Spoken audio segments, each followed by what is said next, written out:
Yo, check the mic, 1, 2, Beacon is the name. Lights up the city, ain't playing no games. Joel Simmons and Michael Seville, the vision is clear. Dropping knowledge, conquering all of your fear. Beacon, that's the sound of the future. The main hosts are here, they built the whole structure. Community strong, we rise from the ground. The beacon power up, yeah, time to look up.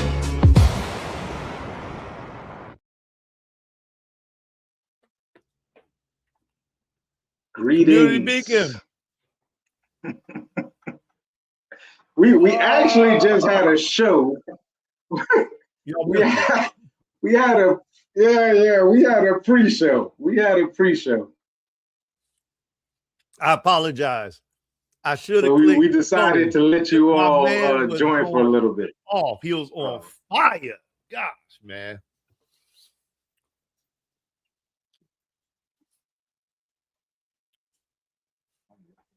Michael Seville. All right, we ready? I think we have a slight delay.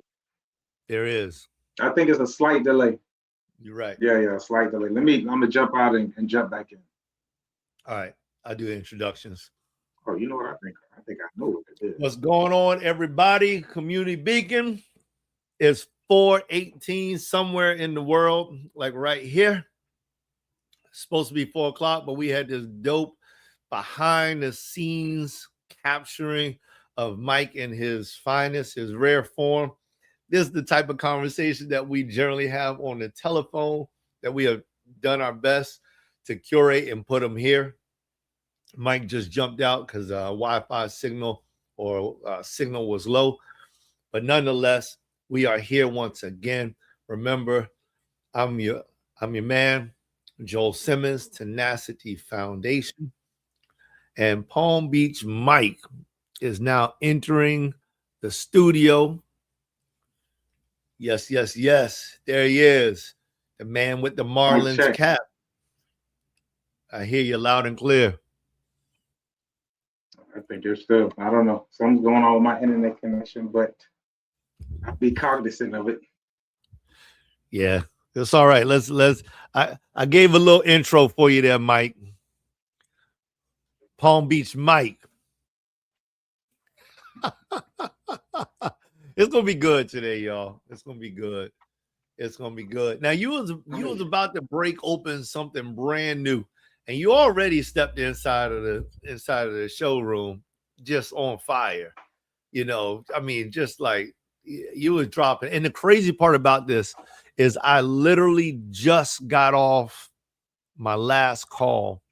And I was talking with somebody about the exact same thing that you started talking. You started talking like that. And I had just ended a conversation about an online event that we are preparing for. And as soon as you open up your mouth, it was like, what's going on, brother? Yeah, what's going on, brother? And then it was like, boom, online event. Yeah, it was. I was like, yo, it's only been 30 seconds since I was just talking to my boy about an online event and what we're doing. And I come in here and you just like dropped all this knowledge. So it was really good. And that's why you saw me. I was just like, gosh, man, this is like what's going on in the back of my head. It's like, this is speaking to me. This is speaking to me because I believe that God gives us this opportunity, right? We all get opportunities. We got opportunities all over the place. There's opportunities everywhere. A lot of times we don't recognize the opportunities because we're not ready for the opportunity, right? We're not ready. And so if you're not ready, you may not know what it looks like when it shows up. You may not know what it sounds like when it shows up. I love this one scripture. It's like, it talks about how the final trump, it's like, how are you going to know what the trumpet sounds like unless you study? So it's like, I get this framework of, okay, this is what it may sound like. The same thing, like, talking about different types of signals, different types of, an opportunity when you're driving to go through a light. Well, there's an opportunity there. A green light means it's your turn to ride through. If you don't know that green light means go in the United States, then you may stop. You may not know what to do. even though the light is flashing, the light is steady. It's like telling you it's your turn to go, right? It's your turn. Or if you get to a Publix and you want to order a sub, right? And you don't know that you're supposed to pull a ticket. You're standing right next to the ticket. Everybody comes by you. They reach over your head. They grab a ticket. You're like, what are they doing? Another one, grab a ticket. What are they doing? 78, 81. And you're like, what's going on? Hey, I'm here. But we don't recognize the ticket. And the ticket, by grabbing the ticket, we get an opportunity to put our order in. And so, like, opportunities are everywhere. And sometimes we can't recognize opportunities because we don't understand what we're looking for. We don't understand what's appearing. So let me ask you this question, Mike. You know, and this may be off subject because you're about to open up something else, but man, I didn't go on somewhere now. So let me ask you a question. I'm with you. What are your thoughts on opportunities? You know, seeing them, you know, utilizing them. This is kind of like opening up that conversation. And if you go in a different direction, that's good too, right? But just what are your thoughts on seeing them and like opening yourself up to opportunities? I'm gonna try this. Hopefully, is it better? What's the delay like? I mean, I hear you. Yeah, I think it's still a decent delay, but I'll go. First off, I'd like to say in regards to the opportunity, I think that was an awesome way to open up the show, brother. Because that's one of the things that I was thinking about maybe around 20, 30 minutes before we even jumped onto the call was the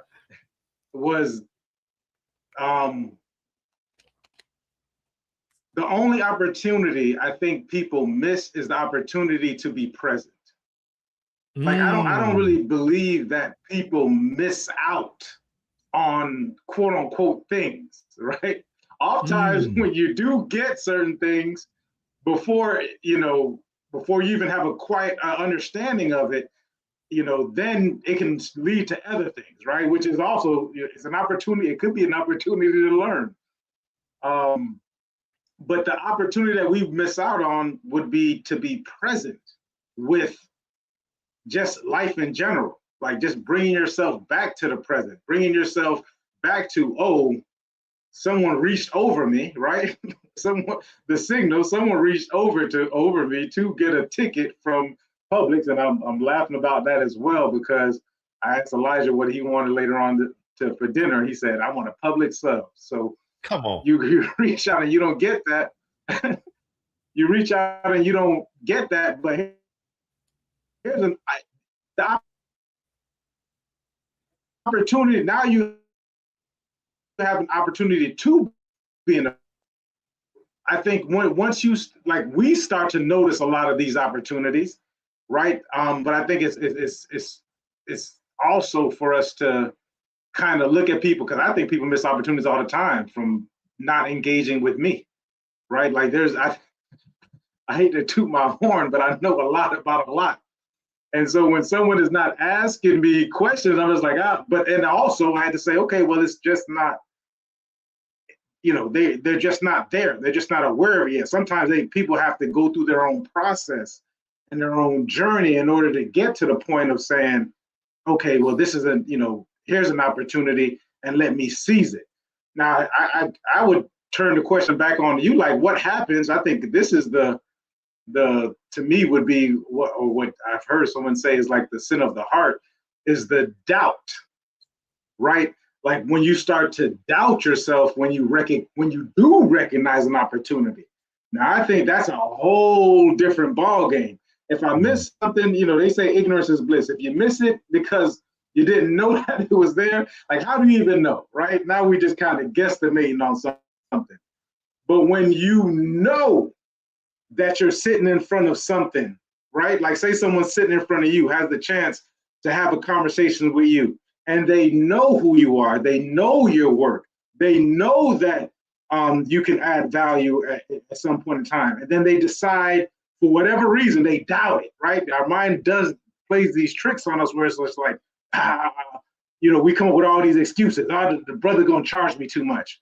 Or the brother you might not even charge somebody, right? It might not even be about them. But because I'm sitting in front of you and I you can convince yourself out of an opportunity. That's something that I would advise people to kind of sit with, about convincing yourself. I've seen people talk themselves, sitting in front of me, talk themselves out of an opportunity, right? Because our mind will do these flips, these back flips, and this rationalization of this thing and that thing, and just miss out on something, right? Or start to go into a thought of all the negatives that could happen. Or maybe there's some type of experience they had where it's, this person thinks they know everything. You know what I mean? Or I'm gonna show them, like, I got more information. I do this a lot. I think this is the funniest thing to me, is when someone is just talking about something that I know a bunch about, right? Like, and they're just scratching the surface, and they just can't stop to just say, well, what do you know about it? They don't want to even get to a point where, what do you know about it? Or how do you know about it, right? Like, so these missed opportunities of being present, and part of being present is super listening or observing what the conversation is, brother. So I'll throw it back on you with that, like in the alignment or of this conversation that we started, which is something totally different than what we were talking about before we got on the show. So you all missed that opportunity because we didn't press the go live button.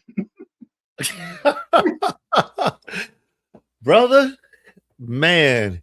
So we're talking about recognizing, right? I want to see if I can clarify your question.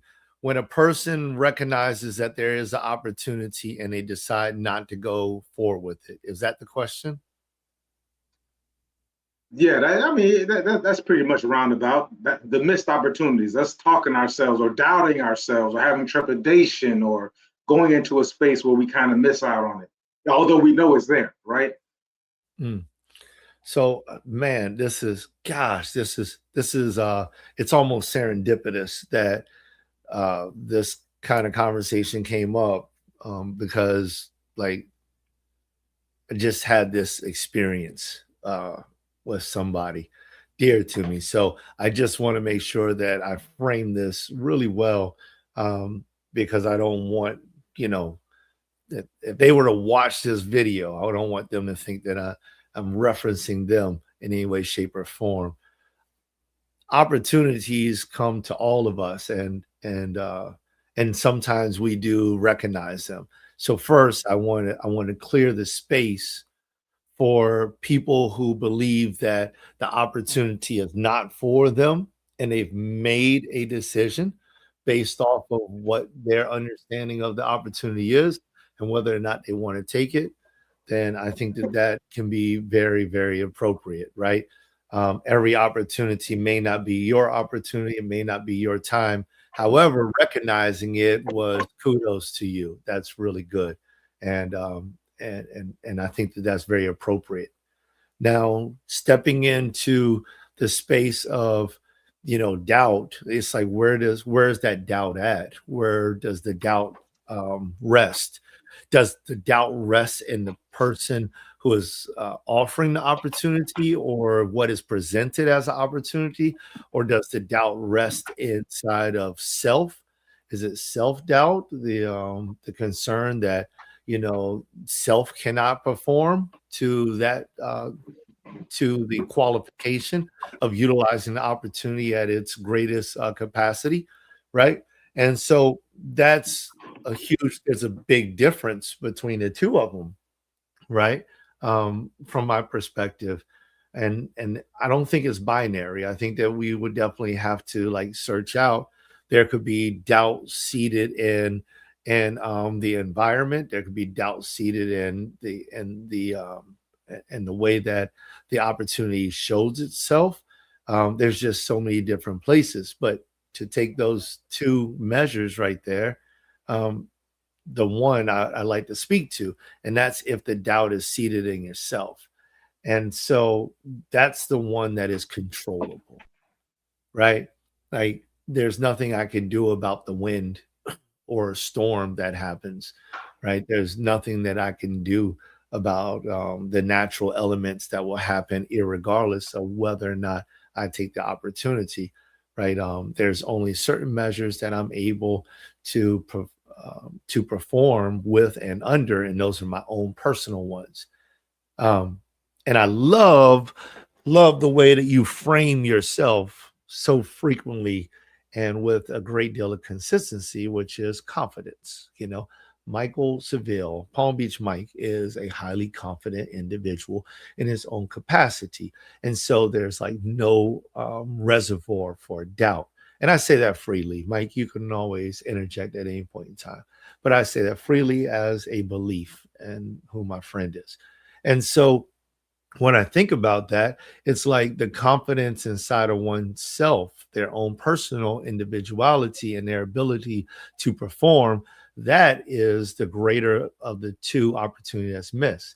So if I were to say this guy named Tim, if I were to offer this guy named Tim an opportunity and Tim turns down the opportunity because Tim does not think that he can take this opportunity and make it great, then the doubt is inside of Tim. Therefore, Tim probably did a good job in not taking my opportunity, but he should take a larger, the larger opportunity in figuring out why he doesn't believe that he can be successful within the opportunity.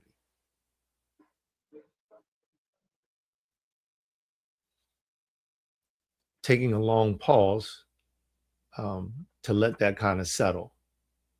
And also for my lips to catch up with my thinking.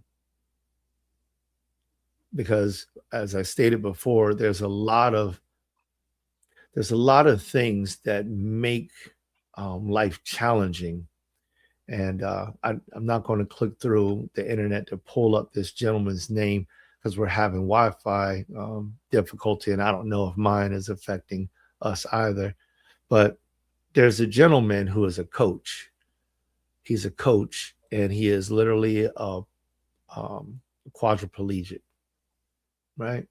And he coaches football, and he's successful at it. And so when we start to think about natural things, right? There are natural things that can dissuade us. There are natural things that can affect our mindset on how we approach different things. There's so many different things that naturally could be there. It's like, hey, listen, I'm Black and this is a white man's world. So therefore, this is the reason why. Or it can be, I'm a man and this is a woman's world. And therefore I'm unable to. Or, I live on the east side of the tracks, and if anything happens, it happens on the west. So therefore, or I live in a third world country and you have to be in a first world country. So therefore, and it's like all of these different things that we utilize as people, the generation of people, right? 8 billion, 9 billion, wherever we are right now. It's a person being born right now, most likely. So whatever that number is, people are taking these reasons, these excuses, and they're justifying doubt and or fear, but they're justifying doubt. And because of that, I think that the greater opportunity then, if I'm not denying an opportunity or rejecting an opportunity because I have thoughtfully moved through it, and I believe that that my greater opportunity is weighed out over here, and I've made a logical assessment of the many opportunities in front of me, and I've decided not to do A, B, and C, but I'm going to take D and E, skip F, and I'm going to, X, Y, Z, skip all the rest of the letters. If that's what I'm doing, then great. because I know I'm doing it. I know I'm doing it based off of logic and based off of some type of measurement. But if it's just doubt because I don't feel like I can do it, then the greater opportunity is to learn why I have doubt in myself. Because if I failed at it once does not mean that I cannot do it. It simply means that maybe I need to do research in it. I need to get more information. I need to get more skill, more understanding. Like there could be so many other things that that may supply me the tools that are necessary to successfully complete this opportunity in front of me.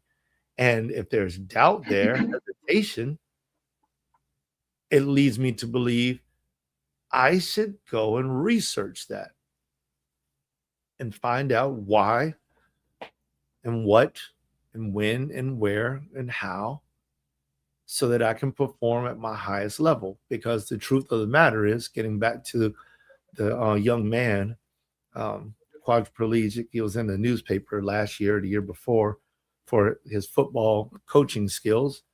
How come this young man who's a quadriplegic can ride out onto a field with no arms, no legs, and he has to blow through a straw to move his wheelchair?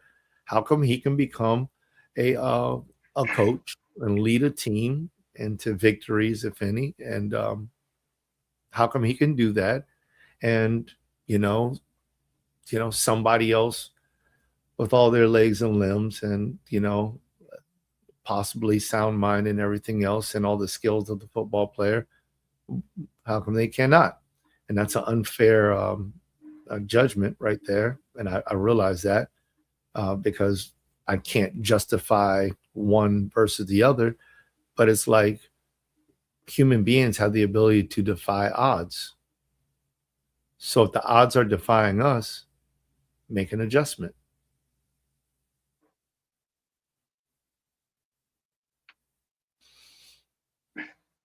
Yeah. I think I love how you gave that example of the two different people, right? Because one would just signify that this person has all of these, what a person would see as the disadvantage, and ends up doing whatever it was that he put his mind to. This is what he wanted to do, right? Was to become the. You said he's a football coach. You say football. In my mind, I'm thinking soccer. When you're saying football, I'm thinking soccer. But we're talking about American football. Whereas there's somebody who probably has all what their physical abilities, and there's a blockage as to why they're not. So a lot of that goes back to there's a saying, and you've used it before, brother, was that space in between your shoulders, right? Like that the way that we see and we how we relate to it.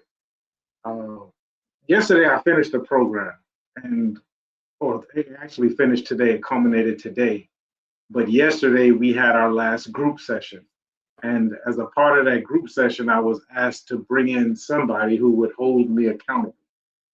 Oh, there you go. Rob Mendez. That's his name.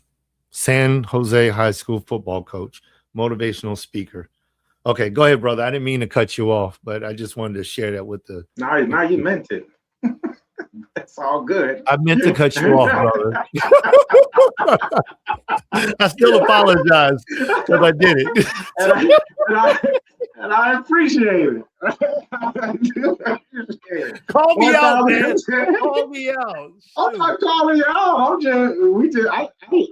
No, you did call me out. I do it all the time, right? But anyway, so we had our last group session within this group.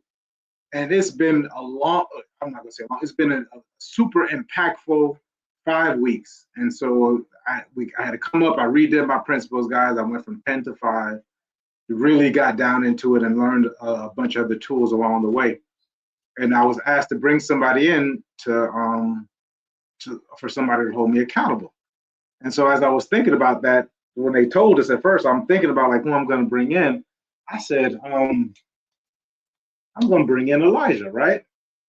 And because they would like bring in someone who, you know, they said the scarier the better. I'm like, well, let me bring this young man in so he can go in and do these principles, right? Even pick him up early from school so that we could make that last session. And so we're in the session and everyone's going and they're doing their thing. And Elijah has long hair, or a lot of hair, a lot more than me. Paul says I'm bald, but whatever. And he started twisting his hair. And so we're on the Zoom chat and I looked at him and I said, I've worked with kids mine, you know, 10, 20 years, right? With the start off in college. But anyways, I've noticed that amongst black males that when they get nervous and they have hair, sometimes they don't even have hair on their head, right? Sometimes they do have a shortcut. They tend to start twisting their hair whenever they get nervous. And so I saw Elijah doing it and I was just making him aware of it, right? I was just saying, hey, listen, you know, what I've noticed, and if I'm wrong, let me know, but people, when they start to twist their hair, right, there's nerves there. Are you nervous? And of course, like, I'm not nervous. I'm like, all right, whatever. And so somehow during that conversation, no, I think I asked him, I was like, do you ever see me nervous? Or what do I do when I get nervous? Because I do have a tell when I get nervous. I said, what do I do when I get nervous? And he said, I've never seen you get nervous. And I said, huh. So I'm joking now. I was like, so you just think I'm a robot? He said, I'm just telling you, I've never seen you get nervous.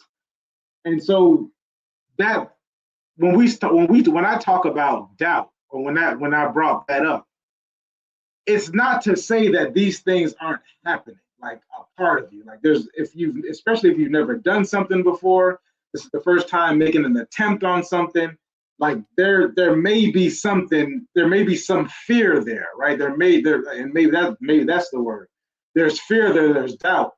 But to be, you know, then I have to ask you something called being courageous. And sometimes I disassociate. Let me be clear. There's times when I just put my head down and just march ahead, regardless of whatever the situation is, right? It wasn't until really this course I noticed that, and I was like, you know, and even identifying that as essentially abandoning myself in order for this to happen, right? This is probably willpower. This is probably discipline. This is probably what I would call willpower, what I call discipline. It's essentially abandoning myself and just going ahead. From the outside looking in, it could look like there's no nerves there.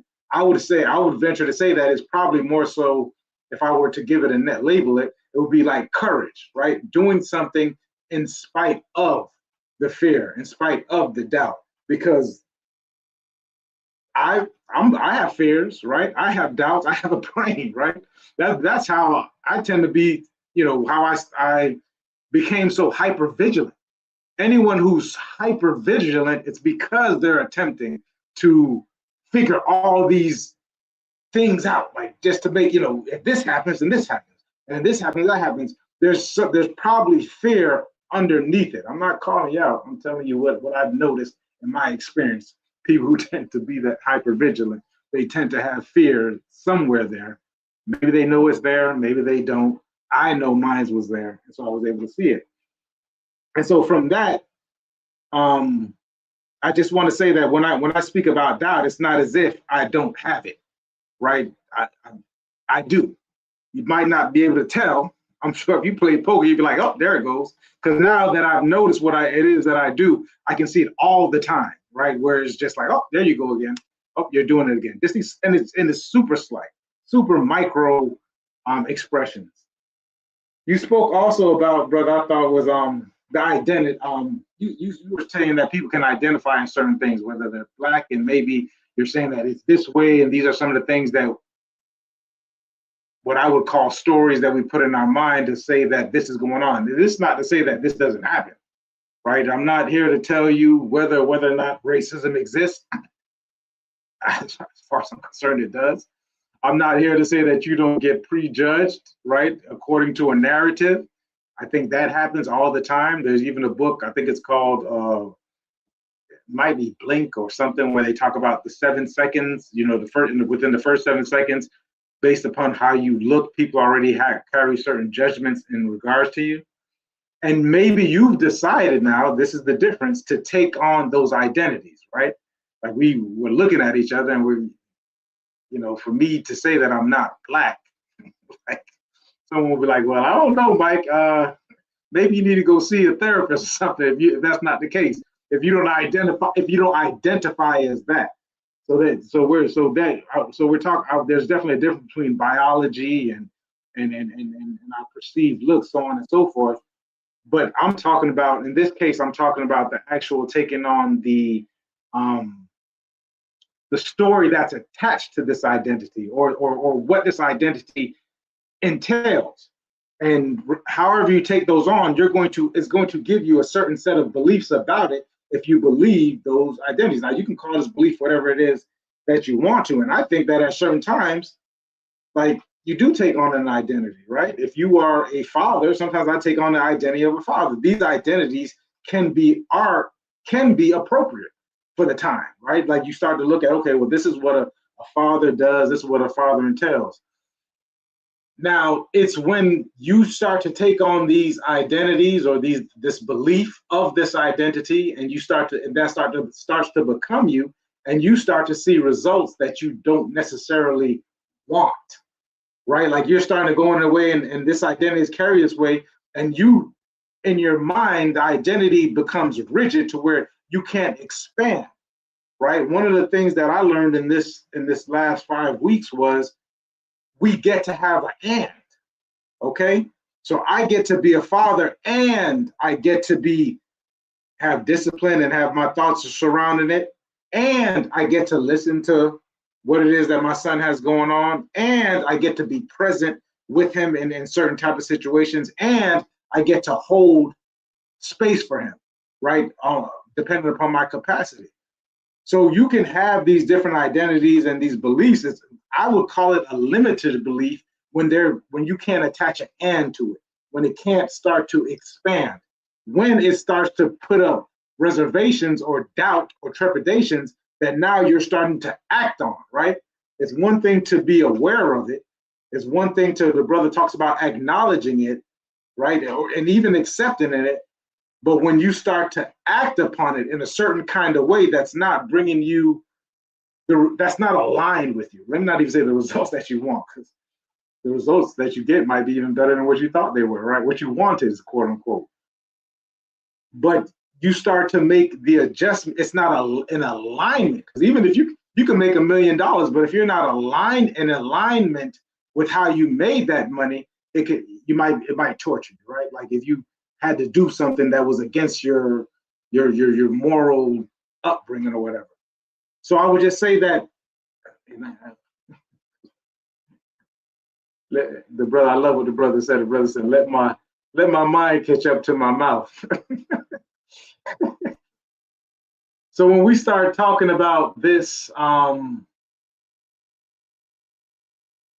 relationship, right, to the doubt, the relationship to the trepidation, the things that may cause you to miss out on what you, in your mind, say you miss out on an opportunity, I would advise that you can go back and start to really look at it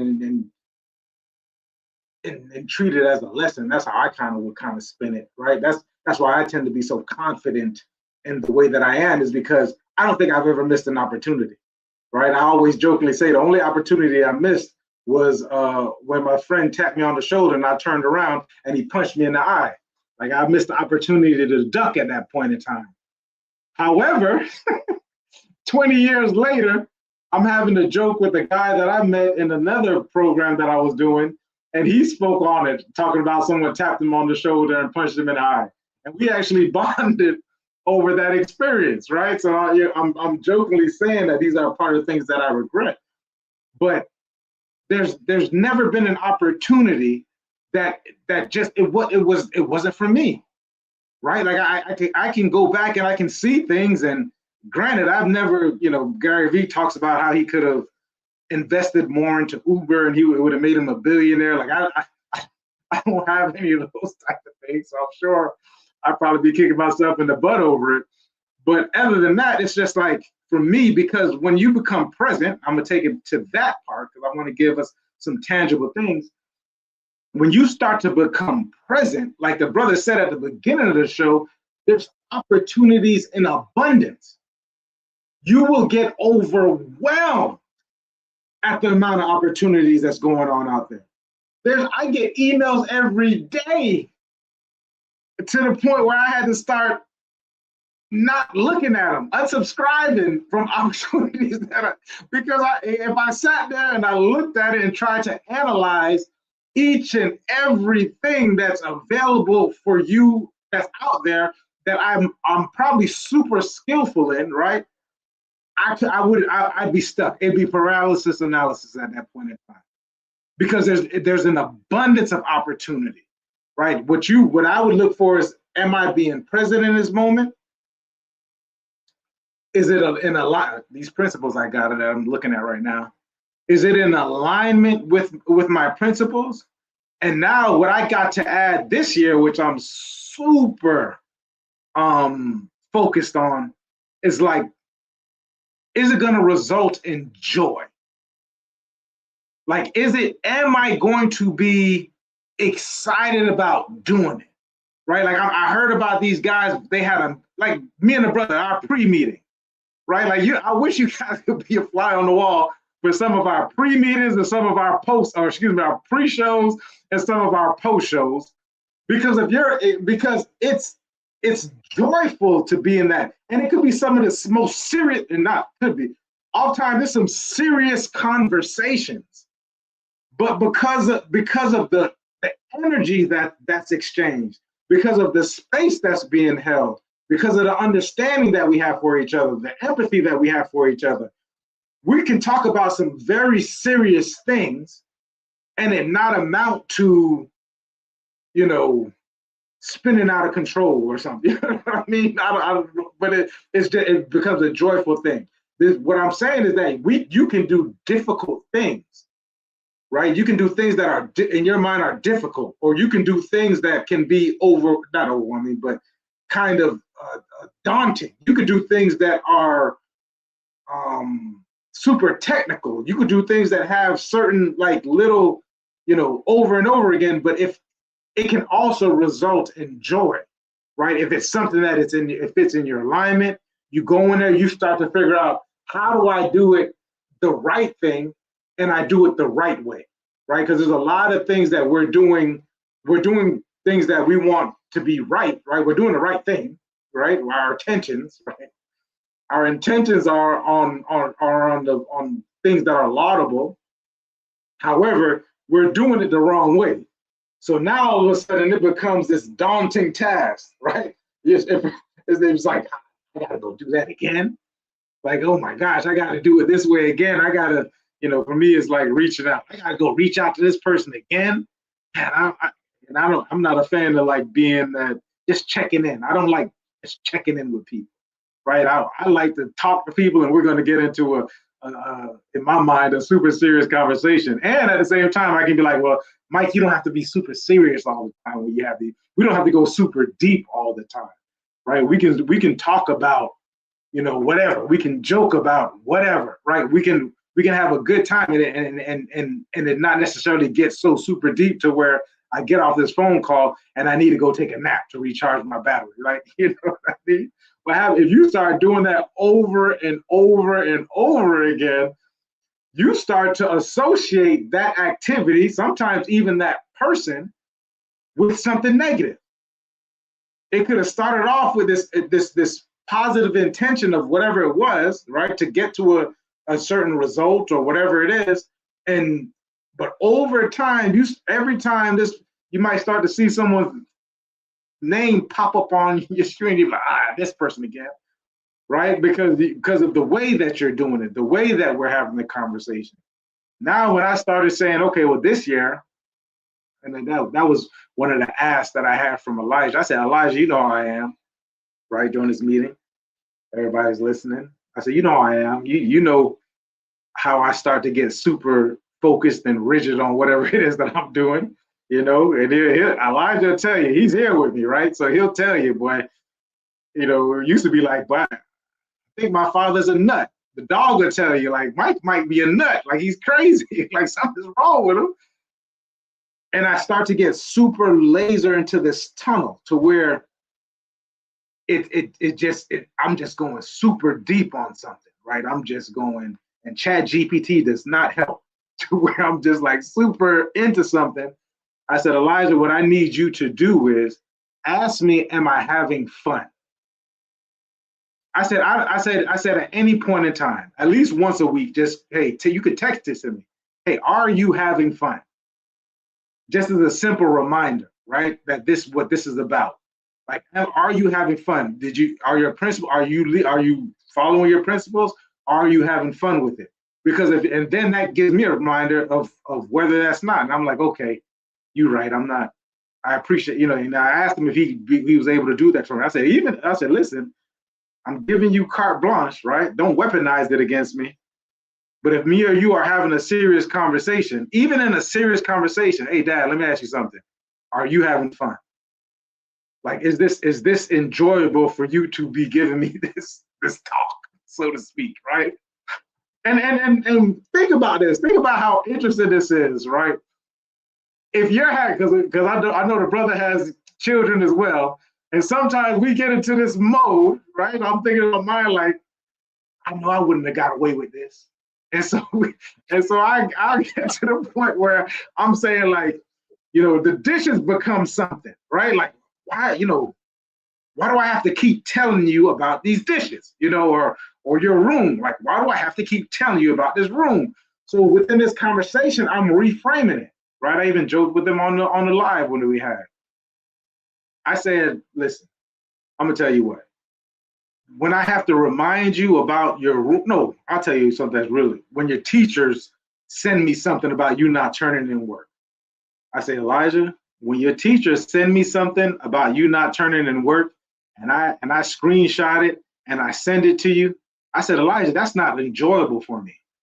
Like, I'm not enjoying that. There's no fun in that.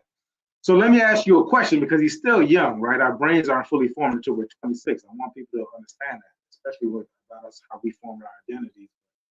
I'm not going to get too deep into that today. I said, I'm still going to be the father, and I'm still going to hold a place for you, but I'm letting you know that, that we have to figure out some kind of way that works for you is working for me, because I'm curious. Like, I'm asking them questions now, because now I'm getting fun, because I love asking them questions. Like, what are you rebelling against, right? Because you did the work. That's what you're telling me, and I'm looking at it like it's deep in your book bag on the bottom of all the books or whatever. So why, like, I said, you got to start. I'm just letting you become aware of the fact that there's a reason as to why you didn't turn it in, and it's probably raging against the machine. It's just rebellion. You're at that age where I understand that, right? I'm having compassion for that, but me having to have this conversation with you is not enjoyable or fun to me, right? And your teacher doing it. I'm sure your teacher doesn't want to write the extra email to me. They do it because it's their job. I'm coming to you because I was made aware of it. But how can we have you do that and have our relationship be more enjoyable and happy, as opposed to, oh man, here come that crazy guy again, whatever it is that he has. So this kind of went far off, but this identity, this limited belief, this getting to have an and attached to it within the identities. Well, like I said, the identities can be super appropriate. It's only when you start to limit those identities to possibly, whatever it is that may make you miss, I don't know, may make you not see an opportunity that's available to you.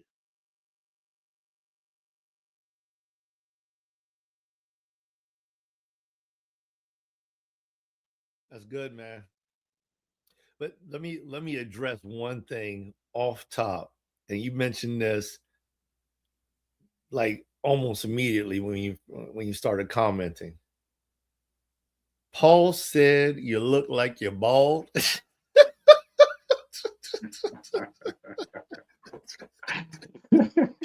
And I'm looking at this picture on the screen, and I'm like, Paul's right. Paul is super accurate. I'm like, Paul, looking at what I'm looking at, you do look like you're bald. Paul is super accurate. I ain't gonna say he's right. I'm not gonna say he's right, but he's pretty accurate for sure. You got to remember, Paul is like, what is he? What is he, like 3'1" or something like that? Yeah. Well, I don't know how tall. He's probably about 4 foot now. So he's a nice guy. He's huge. 4 yeah, feet he's tall. getting. Yeah, he's getting. He's a giant. So you gotta know he's looking up at you. He's looking at your chin. So all he sees is forehead. Oh man, that's true. You know that's from his point of view. He said, I said, yeah, we're getting a haircut. He said, I'm not getting a haircut like you. He said you're bald. I said, okay, that's exactly what's gonna let you get a haircut like me. Well, making those comments. Who takes advantage of his opportunities? I'm gonna tell you what. Yeah, absolutely. Because those kids tend to be present, right? Like when you look at Paul is present with whatever it is that he's doing. Like not what I want him to do. That's a whole different thing. Like I want him to be present doing certain things because I'm a grown adult and I'm in that I'm that age to where I want it to be a certain kind of way. You start to become rigid as you get older. I remember Tony Robbins spoke on that. But kids tend to be super present, especially at that age, up until, because they're forming. So everything is this moment.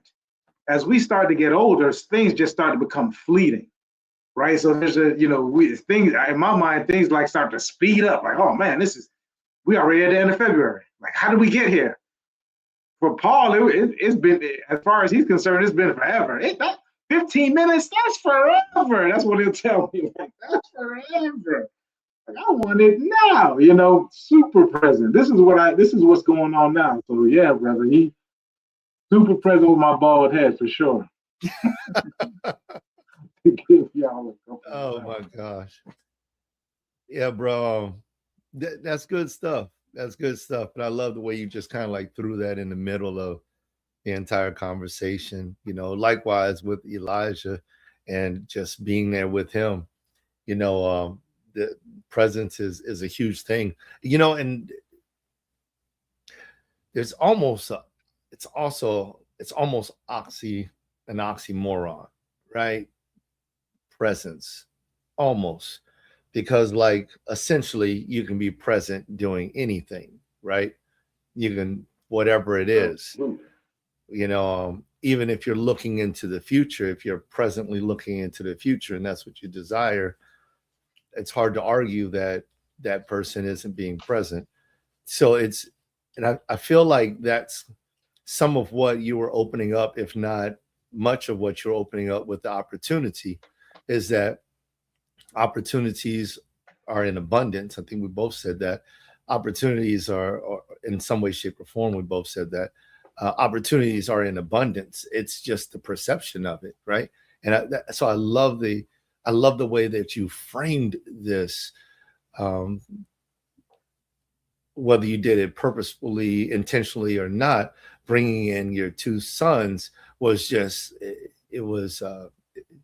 showed viewpoints, right? Perspectives. So we're talking about Paul being such and such tall and the way he looks, and it's like, maybe that. And then we talk about Elijah and him being such and such years old, and the brain formation made me think about my son Jonah, and it's like, oh my gosh. Whew, I'm not the only one going through that thing with the email thing. It's like, why does the school keep telling me? What? Like, I'm trying to be present at work right now. I don't need this email. It's like, what is going on? Oh my gosh, man, I'm talking about emails. Y'all don't, if y'all don't, I don't know if this is for every school, but if y'all don't know, we get emails when they get bathroom passes. Yeah, what's up with the bathroom? This is crazy. It's like, it doesn't say your son going to the bathroom, but it's like your son just got a bathroom. Jonah just got a restroom pass. I'm like, come on now. Come on. Really? Is this what we're doing now? This is what happens in school? All right. So I know exactly how many times my son uses the restroom every single day. Right? It's like the whole world. Is this right, Mike? Jeez. Man, it's like the whole world's full of opportunities. And it's really something else when you start to think about this, because every single life is an opportunity, right? One of my favorite scriptures, Ecclesiastes 9:11, where it talks about how the race is not given to the quick, nor yet bread to the strong, but time and chance happeneth to all men, which is at the very bottom of that scripture. Time and chance happeneth to all men. And it's like, oh my gosh, time is here for a purpose, for a reason, right? God put the solar system in the air so that we will be able to see the seasons, right? And we'll be able to gauge our ways of life, and we can do that with the sun and with the moon, and with the stars, and we can use it for direction and light and all these other great things. They're tools, right? And then you start to look at that time and chance, so everybody gets chance, everybody gets opportunity. If you're alive and breathing, you have a chance, you have an opportunity, no matter how large or how small that is. Even a baby has a chance to breathe one more time, right? And it's kind of crazy, because when we frame opportunities as a peg, that square peg that goes in a square box, it really does limit opportunities. But then when you have a conversation like we're having today, it's like, no, opportunities is life at large. If anyone can say anything right now, that's an opportunity, whatever it is. And if you can't say it, but you can think it, that's an opportunity. And if you can't think it, but it's happening, that's still an opportunity. You cannot stop the opportunity. It's almost, if it could be greater than abundance, would that be it? And so it's just like, wow, man, this thing is like infinite. And so it does come down to some of the things that we've been discussing in this conversation, which starts to go into how we frame whatever it is that we're looking at or being or breathing or whatever, and the knowledge that we have to approach it. Right? These things are what makes the opportunity valuable to us. And now when we start talking about valuable opportunities, then there becomes a decision, right? Because we denote value. Mike and I can sit down at a table at Carmela's or Starbucks, whatever, Dunkin' Donuts. We can sit down at a table, have this conversation, and a person can walk up and they can say, would you like this? And both of us one of us could consider that to be the opportunity of a lifetime. The other one of us could be like, that ain't even an opportunity. Like, what are you doing here? Just like we're having a conversation. Not that either one of us would be that individual, because neither one of us are really rude. However, it's just for the example, to position the example as, if I feel like it's valuable, it then becomes an opportunity. If I don't feel like it's valuable, I may never recognize it as an opportunity. So what then makes something valuable may be the ultimate question of whether or not of how to frame an opportunity. What makes it valuable to an individual may be a way. I'm going to say a way because this is a thinking construct right here that we're in. You know, especially for me, this is a thinking construct, right? So I'm not saying that I have all my thoughts wrapped around this construct. I'm saying that the construct is very present right now. The scaffolding is not necessarily developed, although there is scaffolding inside the room. But let me jump in real quick, brother, because I please think do, because it's ominous. Yeah, what you're speaking on is super, super powerful, and and this gives you an opportunity to kind of see it from a different lens. And when you say, like, what is not valuable? It could be valuable to something, but if I'm thinking in terms of just me, or my principles, then yeah, I can easily turn something down.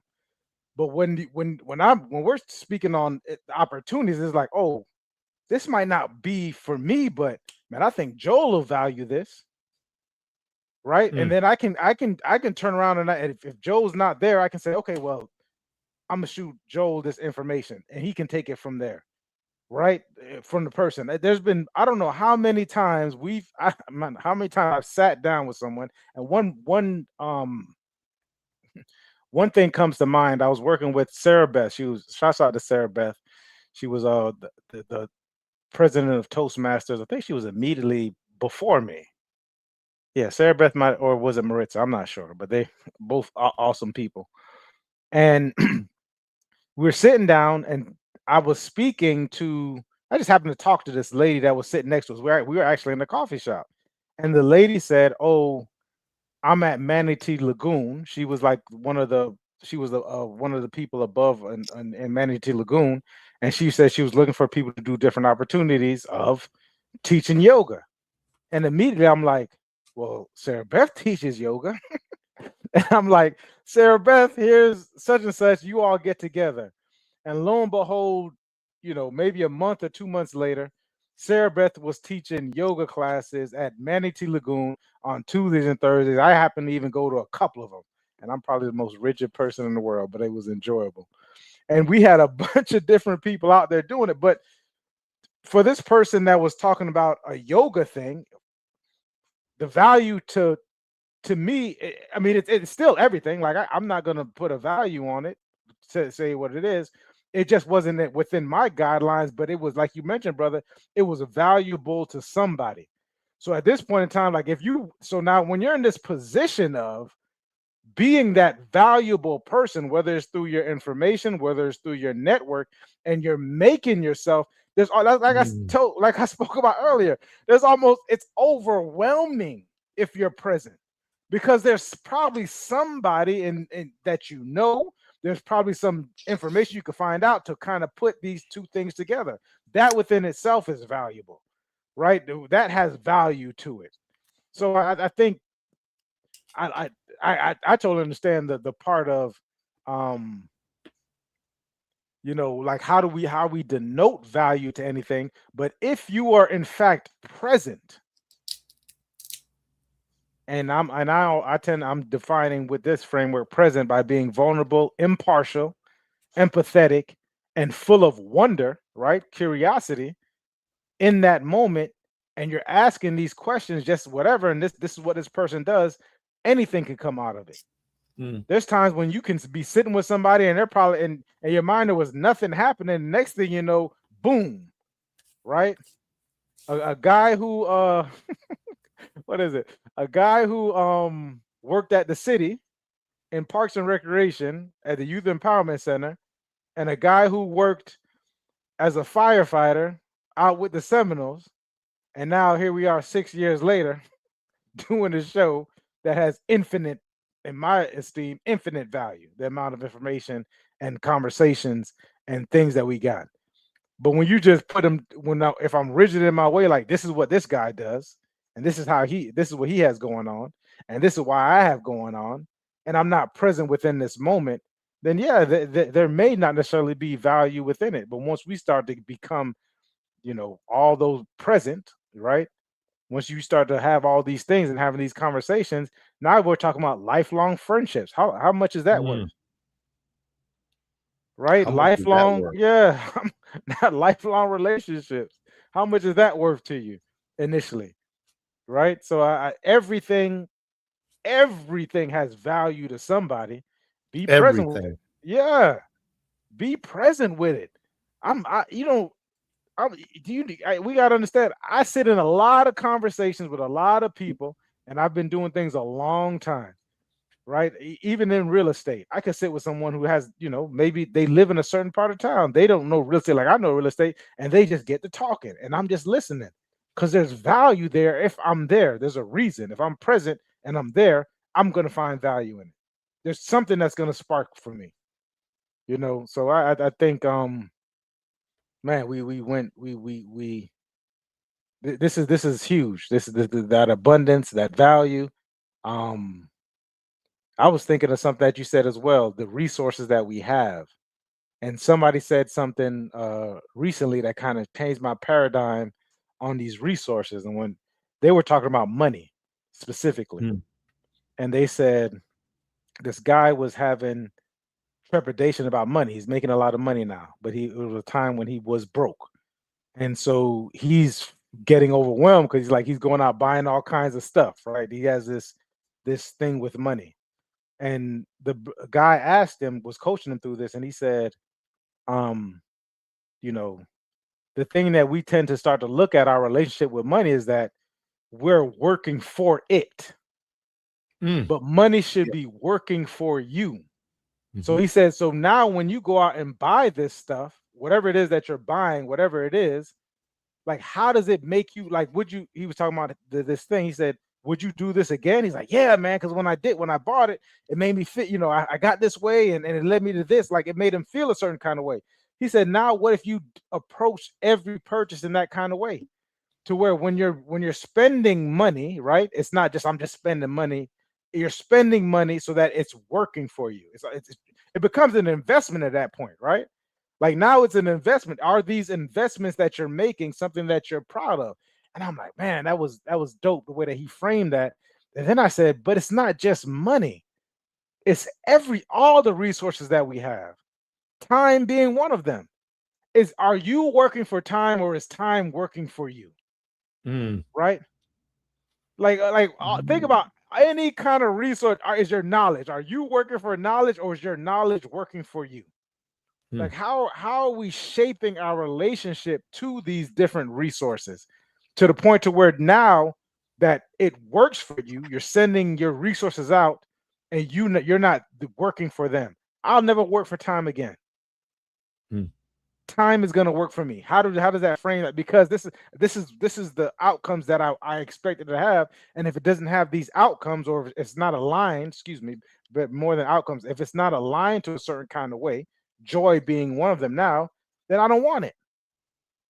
You're not going to put me to work and I'm just miserable about it, because I'm choosing that at that point, right? Like I'm choosing to be miserable talking about time, which I was driving today. I said, but today, right now might be the end of it. Like I'm not saying that a person to think, I'm not thinking about death in that kind of way to where, like, Michael, I'm not, by far, I'm having too much fun right now, right? This will be the awesome.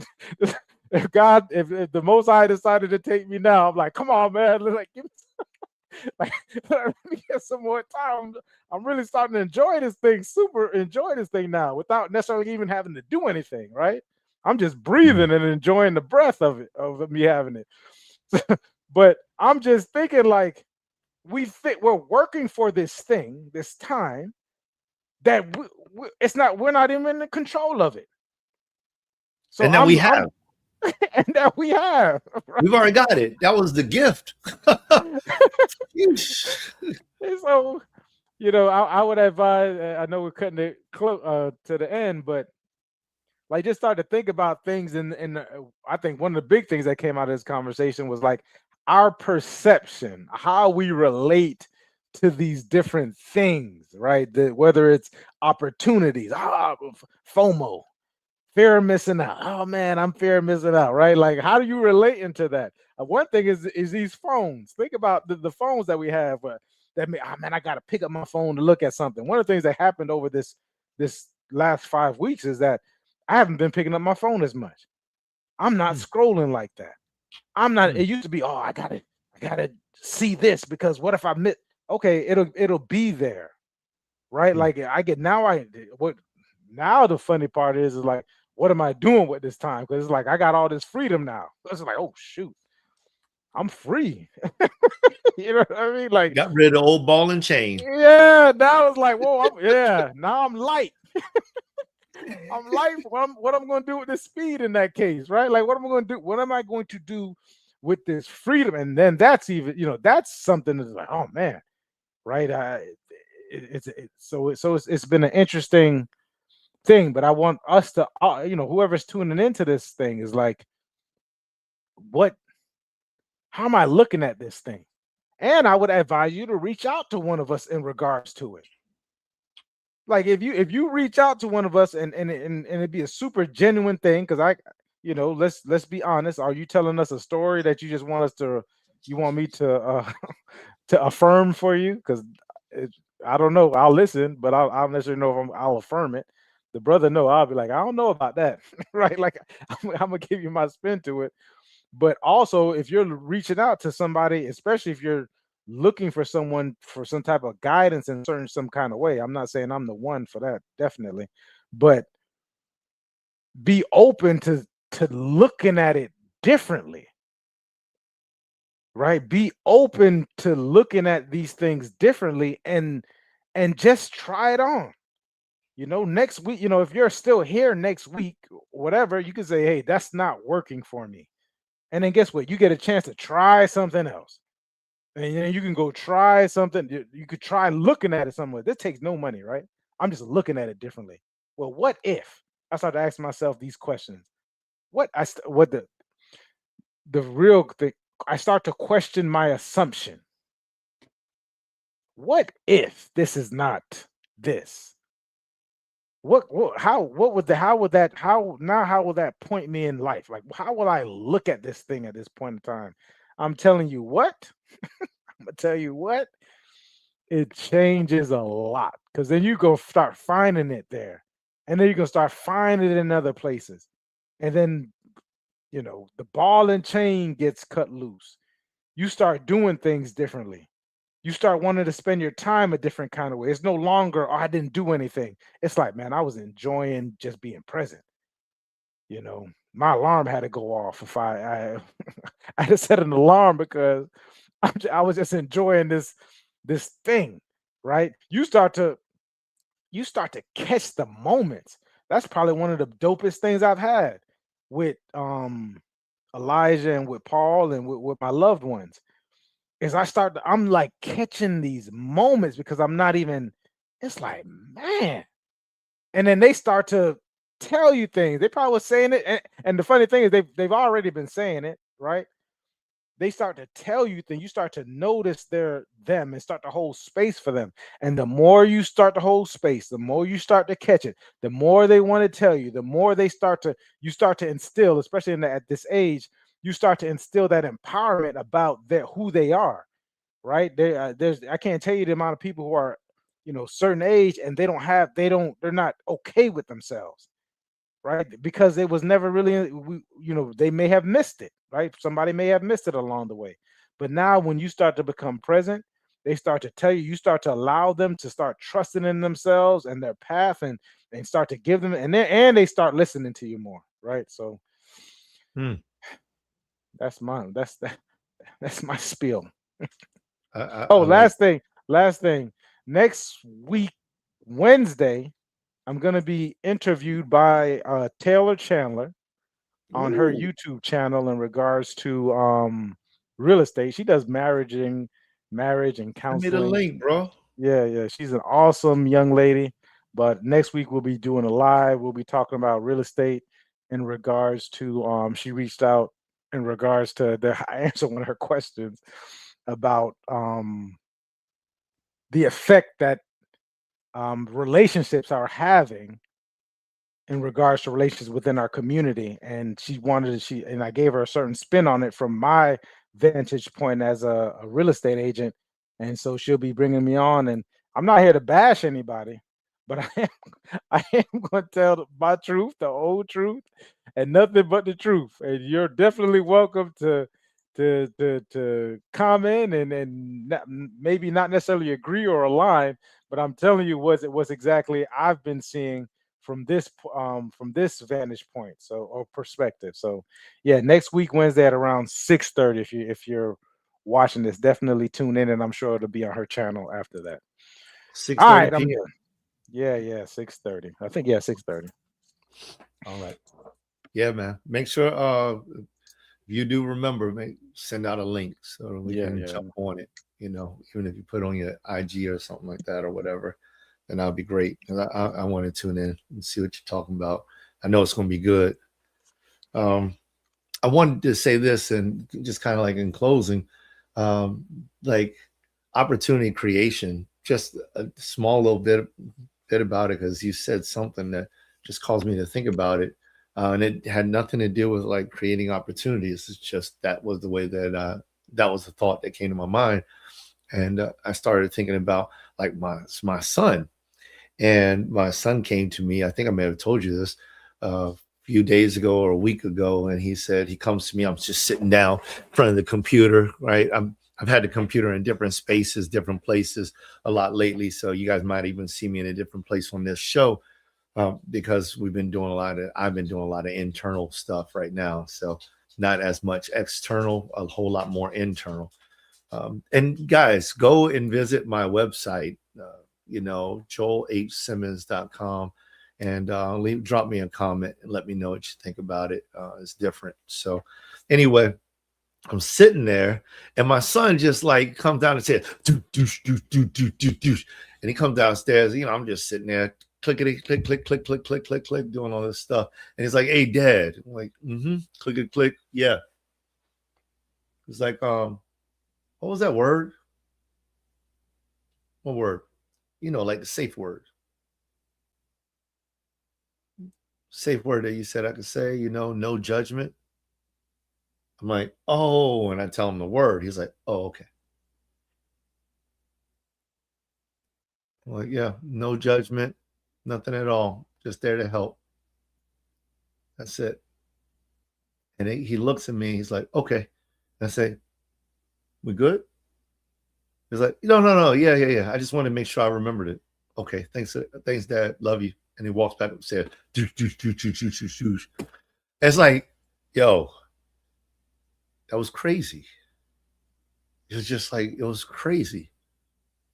You talk about creating space, and like creating space is like creating an opportunity. I don't know if he'll ever use the word. No clue. But just to know that weeks after or a month after or however long it's been since we created that word, that thing popped up inside of his mind, and he needs to run down the steps and come and ask me to ensure that he knows what that word is. Tell me he loves me, and then go back up the steps. It means like, that felt good as a father to know that there's something, that I instilled, the grace of the Most High that was instilled inside of him so that he would know that there is a space where he has an opportunity to come and talk to me about anything in the world, and there will be absolutely no judgment.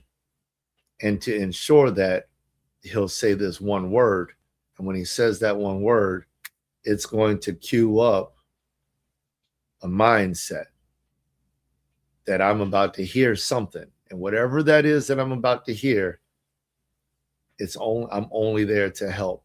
No judgment, no discipline, none of that stuff. It transports us. It's like we create opportunities. And so I know that that may possibly lead us into a whole nother question. Maybe it's something that we want to discuss next week, whatever. But when we start, this conversation is so large, so just very, very large. I mean, we're talking about words like abundance in this episode. We talked about abundance. We talked about infinite. We talked about opportunity.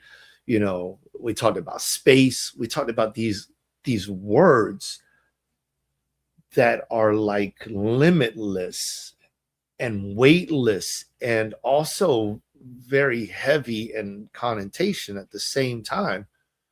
And it's like, there's infinite possibilities within what we're discussing. And perspective is such a great word to accompany these other words. So to all of you out there, if this is actually the closeout, then to all of you out there, if it is, as much as it is in you, keep an open perspective. I do believe in foundational things, so if there is something foundational, as you will, keep your foundational points, especially if they align with you, and just be open to perspectives. And I offer that as something that I use. Grateful to be here. Amen. People, it's been a awesome hour. Like the brother said, like, man, this is it. I think our conversations are like big, like they're huge. Like this one tonight is definitely like a big one. Like I'm feeling abundant because of it. I might go take a nap. gotta soak it all in and let it you gotta do what it do. Yeah, or take a walk. Like you go put the phone down and go outside, take a walk, and just kind of sit in it, man. Because it's a big conversation. Even that ending, brother, I love that with your son. Like, I think I spoke to Beethoven recently. I'm like, man, we just gotta. He's like, man, all these different things, and we got these labels. This everybody going to this whole thing, right? Whatever's going on the internet, so on and so forth, because of the we got a lot of time, people. Like we there was a time when you had to go out and work in the fields, and when you were done, or whatever it was, some factories, etc. And when you were done, like you didn't have it in you, right? Like it was hit the bedtime. You ate and you probably went to sleep and woke up again to do it the next day. Like that's up until this point, that's kind of what humankind was for most people, right? Not necessarily the bourgeoisie, the kings or whatever, the royalty, but for the majority of people, it was that, right? Along with danger, always lurking, and so on and so forth.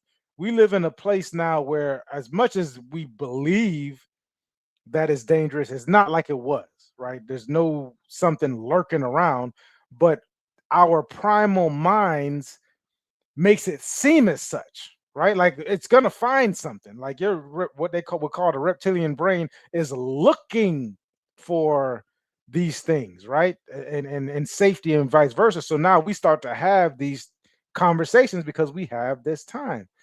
But you can use that time to create an opportunity, right? Like you mentioned with your son, like that creating that space to where it's like, yeah, and my dad is holding this space for me, right? Whenever that happens, if that happens, right? But it's there. That's even a super deep connection, man. So I'm definitely proud of you. I'm super proud of Jonah for super proud of Jonah for even taking that, doing it, right? I think that shows initiative. That shows, that there's love there, there's trust there, there's looking for that. And a lot of us were looking for that, and parents were, for whatever reason, they may not necessarily have been there, whatever reason, right? I'm not here to do that. But for him to actually take hold of that and move forward, teacher could call 1,000 times. I'm proud of you for that. Don't let the teacher call 1,000 times or email 1,000 times. But as far as you becoming the man that you are, I'm super proud of that moment that you had with your father, because I know what that means to him, and I definitely know what that shows the type of character that you have, right? So, yeah, Jonah, man, that definitely warmed my heart, man. So, awesome. Let's close. All right, people. Let's close. We will see you next week, Lord willing, and the creek don't rise. Love you. Yo, check the mic, 1, 2, Beacon is the name. Lights up the city, ain't playing no games. Joel Simmons and Michael Seville, the vision is clear. Dropping knowledge, conquering all of your fear. Beacon, that's the sound of the future. The main hosts are here, they built the whole structure. Community strong, we rise from the ground, the beacon power up. Yeah, time to look up.